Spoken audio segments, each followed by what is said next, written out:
साताऱ्यात राहूनसुद्धा मी इतका वेळ का लावला ह्या ठिकाणी यायला, असं म्हणजे मला वाटत होतं. ह्या ठिकाणी पोचल्यानंतर माझ्यासारखं मनात यायला लागलं, की का मी एवढा वेळ लावला?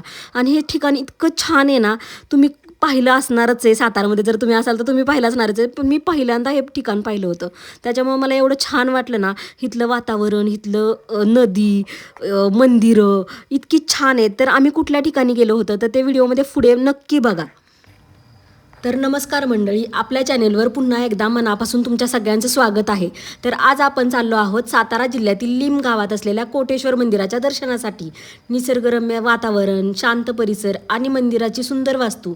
आजचा हा प्रवास नक्कीच खास असणार आहे. चला तर मग माझ्यासोबत तुम्ही पण कोटेश्वर मंदिराचे दर्शन करा. तर बघा, आम्ही लिम गावात पोचलो.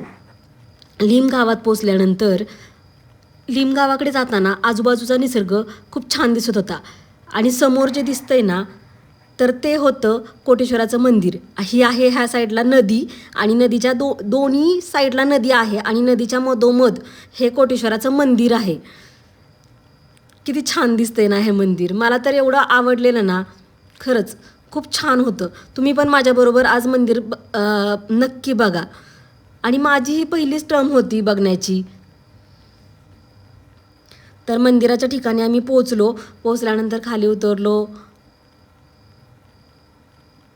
मला तर हा परिसर बघून इतकं छान वाटत होतं.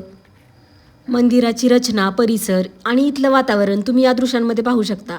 अशा ठिकाणी काही क्षण शांत बसलं ना, तर मनाला खूप शांत समाधान मिळतं. मला या मंदिरात आल्यावर सर्वात जास्त आवडलं ते म्हणजे इथली शांतता आणि प्रसन्न वातावरण आणि दोन्ही साईडला असणारी नदी, खळखळणारी नदी. खरंच आणि कृष्णामाई नदी आहे हे, बरं का. तुम्ही सातारा परिसरात फिरायला येत असाल ना, तर ह्या मंदिराला नक्की भेट द्या. तर मंडळी, आजचा आपला लिमचा हा प्रवास आहे ना, हा खूप छान गेला. गेल्या गेल्या नंदी महादेवाचं दर्शन घेतलं आणि त्यानंतर बाळानंसुद्धा दर्शन घेतलं. बाळाला तर इतकं छान वाटत होतं ना, म्हणजे पूर्ण व्हिडिओमध्ये ना तो मला म्हणत होता व्हिडिओमध्ये पण मला घे. आणि हे बघा, हे कोटेश्वराचं मंदिर, दर्शन घ्या महादेवांचं. आम्हीसुद्धा दर्शन घेतलं आणि एवढं छान प्रसन्न वाटलं ना. श्रावणात हे मंदिराचं दर्शन केलं ना, खूप गर्दी असते. तर माझी बहीण, बहिणीची मुलं, माझी मुलं, हे सगळं परिसर बघून इतकं छान वाटत होतं. शांत, मस्त असं वातावरण तर इतकं सुंदर होतं ना. आणि ही नदी बघून ना इतकं छान वाटत होतं. असं वाटत होतं की अजून इथून जाऊच नाही, म्हणजे बघतच राहावं ही नदी. आणि हे मंदिराचा परिसर बघा ना, किती शांत, एकदम असं असं वाटत होतं की भक्तिमय वातावरण झालं होतं. आणि खळखळणारी नदी आणि इथं ना कुंड आहे असं, आणि त्या कुंडाच्या इथं असा नंदी आतमध्ये पाण्यात आहे. आणि एवढं छान वाटत होतं ना इथलं बघून मंदिर, परिसर. मला तर इथून आहे ना अजिबात असं वाटत होतं की इथून जाऊच नाही लवकर. तर सगळी मुलं वगैरे म्हणाली की चला आपण मागे जाऊयात, आपण फिरूयात. आणि ताडी म्हणली की चला आपण ह्या साईडला ना असं गोल एक राऊंड शेप होता, तर त्या राऊंड शेपच्या इथे ताडी गेल्यानंतर मला म्हणाली की चल मम्मी आपण इथे व्हिडिओ काढूया छान. तर म्हटलं चल. मग बहिणीचं, माझं असे छान छान व्हिडिओ आम्ही इथं शूट केले इन्स्टा रीलसाठी. आणि खरंच इतकं, म्हणजे छोटी छोटी मुलं आहेत ना, म्हणजे इथली जी राहणारी आहेत, तर ती खूप छान हे करत होती. नंतर आम्ही वडापाव वगैरे खायला घेतला. ही खळखळणारी नदी आणि हा सुंदर असं वातावरण, गार असं वातावरण बघून मला इतकं छान वाटत होतं. गणपती बाप्पांचं दर्शन घेतलं पहिल्यांदा. आणि ना इथं मंदिराच्या कडेनं छोटी छोटी अशी मंदिरं पण आहेत बरं का. आणि आणि इथं मुलांचं फोटोशूट चाललेलं. आणि इकडच्या साईडला पूल आहे, परत तुळशी वृंदावन आहे.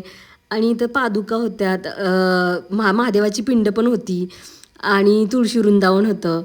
मग नंतर जे भस्म असतं तर ते भस्म मी लावलं चेहऱ्याला, कपाळाला वरती. आणि दर्शन घेतल्यानंतर सगळ्यांनी इथं पाठीमागच्या साईडला सुद्धा बघा हे अशा छोटे छोटे मंदिर येतं. तुळशी वृंदावन सुद्धा मागं सुद्धा होतं. आणि हा जो पूल आहे ना, ह्या पुलावरून यायला इकडच्या साईडनं सुद्धा वाट आहे, दोन साईडनं वाट आहे. पुलाच्या पुढे गेलात ना तुम्ही, तर पुलाच्या साईडनं सुद्धा वाट आहे आणि पाठीमागनं आम्ही ज्या साईडनं आलो ना, तर त्या साईडनं सुद्धा वाट आहे. तर सगळं दर्शन वगैरे घेतलं. दर्शन घेतल्यानंतर इतकं छान वाटत होतं ना. आणि तुम्हाला हा व्हिडिओ आवडला का? माझ्याबरोबर हे छान देवांचं दर्शन तुम्हाला सुद्धा मी घडवलं. मला खरंच खूप छान वाटते. आणि वरच्या साईडनं सुद्धा ह्या मंदिराचं ना खूप छान म्हणजे असा लुक खूप छान दिसतो. तर हा व्हिडिओ आवडला असेल तर लाईक शेअर सबस्क्राईब नक्की करा.